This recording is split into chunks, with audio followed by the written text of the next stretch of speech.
Hello everyone. The third unit is authentication functions and digital signatures. In first unit, we discussed about the introduction topics. What are the various encryption techniques like symmetric encryption? Which algorithms are support the symmetric encryption? What is a block cipher? And what is the stream cipher?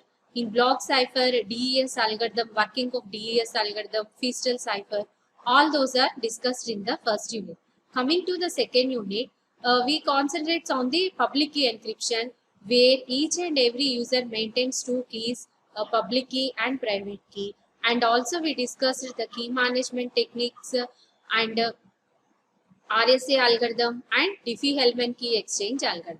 Coming to the third unit, it mainly concentrates on how to encrypt the how to check the security of the encrypted data.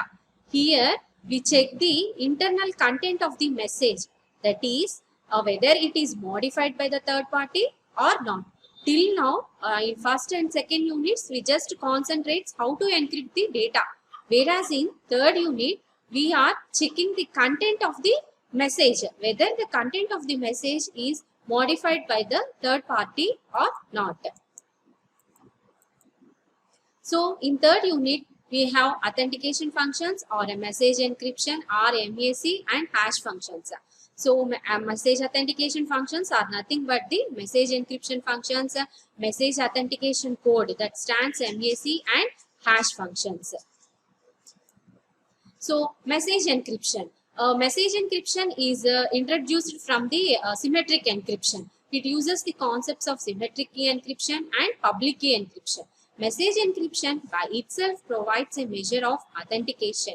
We know the meaning of authentication. What's the meaning of authentication? Authentication assures that the message has arrived correct from the correct sender. Message encryption by itself provides a measure of authentication. Encrypting the message is itself considered as a measure of authentication.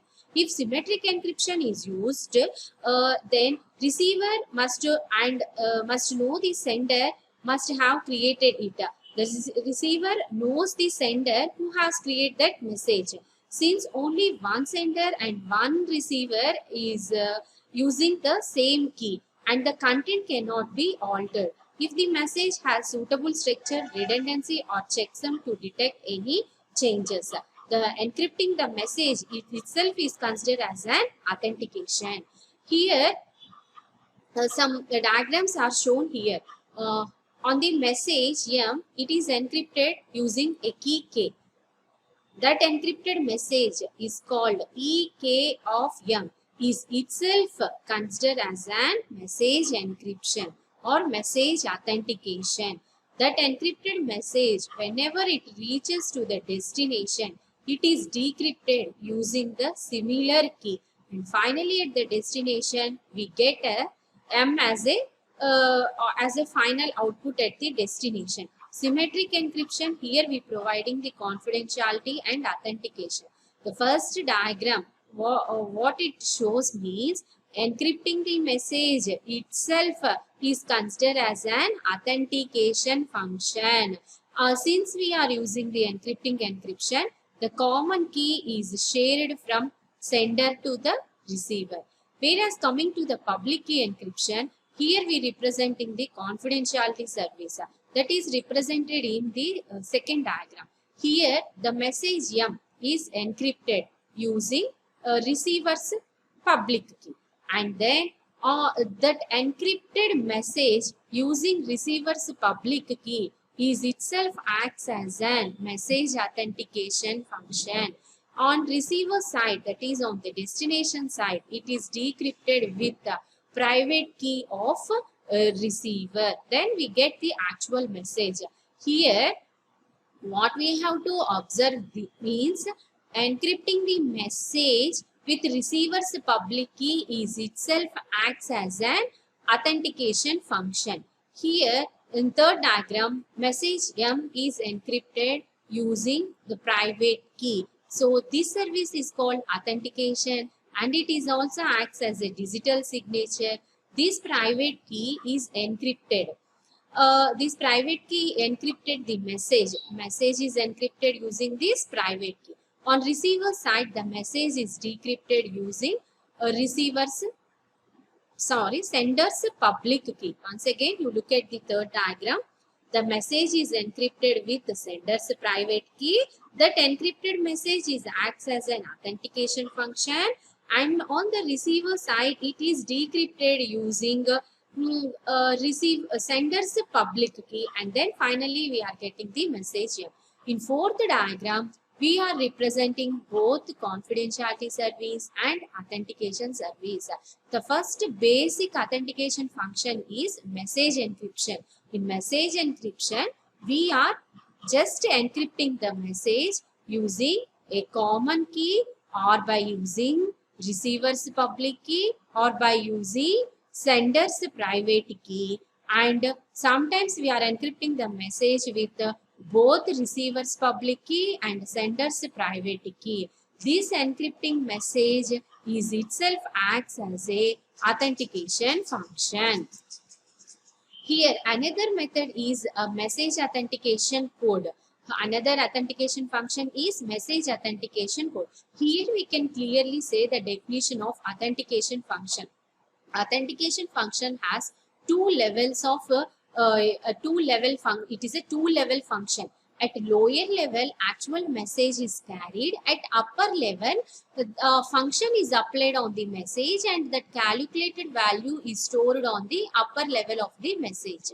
So, message authentication is concerned with protecting the integrity of message, validating the identity of originator, non-repudiation of origin, and it will also consider the security requirements. The three alternative functions used are message encryption, message authentication code, and hash functions. Already we discussed about the message encryption. Message encryption, encrypting the message itself acts as an authentication function.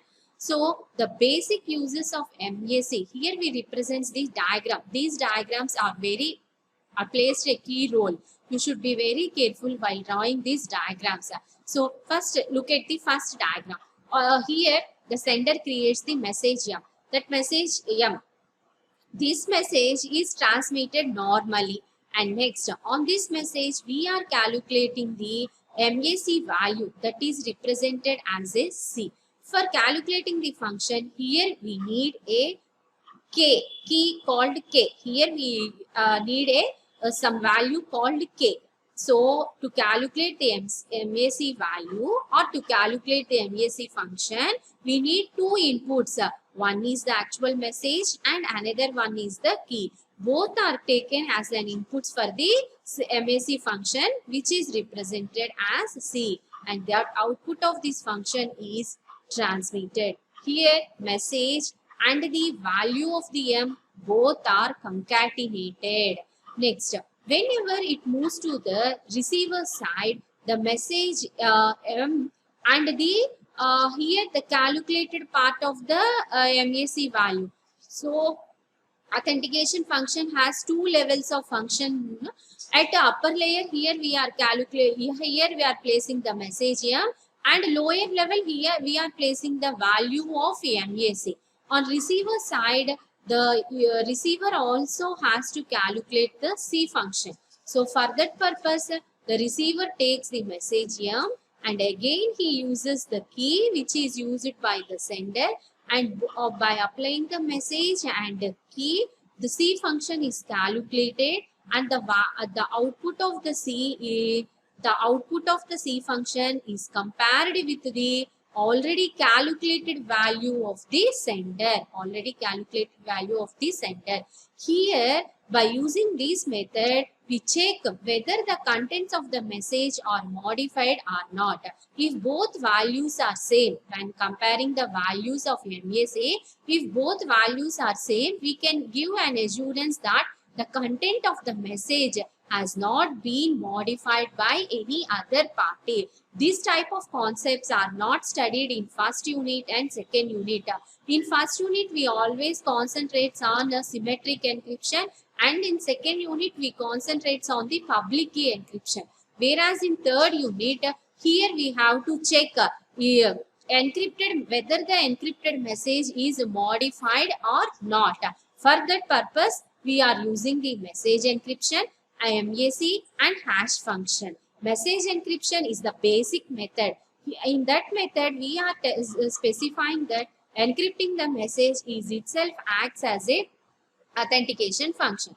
Whereas in MAC, we move some forward and we are calculating the function on the incoming message, and that function value is compared with the receiver's calculated function value. Next, consider coming to the next diagram. Here also the message M, on the original message M, this on the source side, MAC function is calculated using the key value K1 and the actual message. So the output of that function and the actual message both are concatenated. This value is encrypted using K2. Here the message is having two parts. One is the actual message and another one is the calculated MAC value. Here we are encrypted with the key using EK2. K1 is used for, it acts as an input for the MAC function, so that we are using another key, that is K2, which is acts as an input for the encryption algorithm. So on decryption side, that is nothing but on receiver side, the receiver has to decrypt the message. After decrypting the message consists of two parts, message M, and the lower part is the calculated MAC value. Similarly, the receiver also calculates the C function and it compared with the sender's calculated MAC value. If both values are same, we can give an assurance that the message has not been modified. And what is the major difference between the first diagram and the second diagram is, in the first diagram no encryption is used, whereas in second diagram we are using the encryption. First diagram we are not used any encryption, and the second diagram we are encrypting. What we are encrypting? We are completely encrypting the operation which is performed on the sender's side. Next, and coming to the third diagram, here the message is initially it is encrypted. The message is itself encrypted. This is not applied in either in first diagram and second diagram. If you clearly observe the two diagrams, in second diagram when we encrypted the data, complete operation is performed on the sender side. After that only we encrypted that data. What operation is performed on the sender side? The actual message M and the calculating the MAC value. First function is transmitting the original message and the second one is calculating the MAC value. So after the performing these two operations, then only we are encrypted the data. But whereas in third diagram, here initially the message is encrypted. After that the encrypted message is transmitted. Next, we are calculating the C function on the encrypted value. We are calculating the C function on the encrypted message.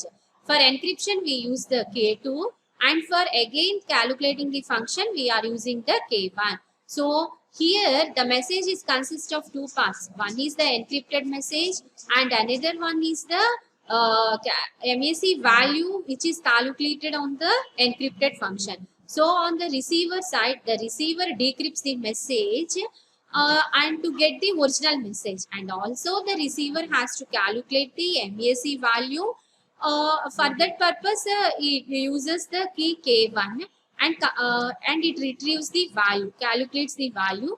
Both these values are compared. If the values does not change, it specifies that the message has not been transmitted, not been modified during the transmission. So what we can conclude in MAC is one of the authentication function. While calculating the MAC function, we need two values. One is the message and another one is the key. by using these two inputs, the MAC value is calculated. The same MAC value has to be calculated on the receiver side. If both values are same, then the message has not been modified. So here this authentication function is having two parts. In upper part, the actual message is transmitting, and lower part, we are transmitting the calculated part of the MAC function by the sender. So in the first diagram, we just implement the basic method of MAC. After that, we are completely encrypting the process which happens at the receiver sender side. When it moves to the receiver side, the receiver has to decrypt and the receiver has to perform the original operation. And next, coming to the third diagram, here the message is encrypted. Only the encrypted message we are performing the MAC value. So finally, on the receiver side, the receiver has to perform, basically has to decrypt the message, and he has to calculate the MAC value on the encrypted message. After that, he has to compare the both values. While one point you have to remember is the C function, the MAC function needs the input K value. So what are the properties of a message authentication code? A message authentication is a cryptographic checksum. MAC is equal to CK of M. It is a variable length message M. It uses a secret key K to a fixed size authenticator. It is a many to one function. Potentially, many messages have same MAC, but finding these needs to be very difficult. And next, another authentication function is a hash function. It allows the arbitrary message to a fixed size. Here, hash function is represented as H is equal to H of M. Usually, assume that hash function is a public and not a keyed one. Means that here we should not use any key to calculate the hash function, whereas in MAC we use the key function. So hash is used to detect the changes of the message, and it can be used in various ways with the message, and majorly it helps in to create the digital signature. So these are the basic uses of the hash functions. See, if you observe the differences between the MAC and hash functions, you can clearly identify that on the H, we are not placing any K function. On the H, we are not placing any K function. On the message M is actually transmitted. Here on the message M, hash function is calculated. While calculating the hash function, here the key value should not be used. You should all remember that hash function should not use any key value. So the message M and H of M are encrypted. Similarly, here the authentication function is having two parts. One part is the message and another part is the H of M. So totally it is encrypted with EK. On the receiver side, we have to decrypt the message. The message is consist of two parts, the message M and the H of M. Similarly, the receiver calculates the hash function and it is compared with the sender's value. Here, if you observe the second diagram, the difference between the first diagram and second diagram is, on the first diagram, we are not encrypting any keys on the hash function. But whereas in the second diagram, we are encrypting the hash function using K. Means that we are encrypting the hash function. In first diagram, we are not at all encrypted any hash value. We just simply transmitted that hash value. Here the hash function is encrypted using K. So actual message and H of M are encrypted H of M are transmitted. So the message is consist of two parts. One is the message and another one is the H of M. How this H of M is there? It is an EK of H of M. So the receiver has to calculate the hash function and he has to decrypt the hash value. Then only he has to check that value. Coming to the third diagram, it's a message. Here we are encrypting the hash value with sender's private key. This concept is called the digital signature. So this is the basic step to create the digital signature. What's a digital signature? Encrypting the message with the sender's private key is called the digital signature. So on the message M and the encrypted hash value. How we encrypted here the hash value? We encrypted the hash value using the sender's private key. So message is again this authentication function is having two levels. At top level means at upper level the message is placed, and again at lower level we are placing the H of M. How this H of M is there? It is encrypted with sender's private key. So similarly the receiver calculates the H of M and it decrypts the H of M using the sender's public key and compare that values. If both values are same, then we can make an assurance that the message has not been modified by the third party. Both message authentication function, hash functions, message encryption gives an assurance that the message, encrypted message or normal message is not being modified during the transmission. So here there is another diagram. What this diagram is represented is just some modification to the previous diagram. On the message M, we are using some random, we are giving the input as a random number, like as already we know the random number generation methods like Blum-Blum-Shub generator, congruent to module method, and block cipher modes.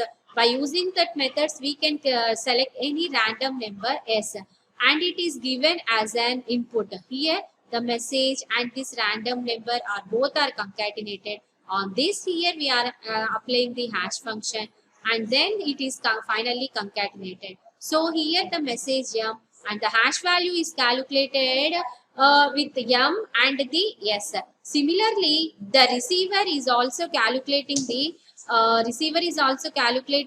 selecting the random value, and he is also calculating the hash value, and both are compared. There is a difference between this diagram and this diagram. What is the difference? Here, what process undergoes on the sender side is completely encrypted, whereas in this diagram, it is not encrypted. So, the receiver decrypts that message and he performs the similar operation which is performed in the previous diagram. What are the requirements for hash functions? It can be applied to any size of message. It produces a fixed length output. It is easy to compute H of M for any message. Here, H value is infeasible to find H of X is equal to H. It's called an one-way property. And also, though we know the X value, it is infeasible to find H of Y is equal to H of X. This property is called weak collision resistance. It is infeasible to find any X comma Y such that a H of Y equal to H of X. It's a strong collision resistance property. Thank you.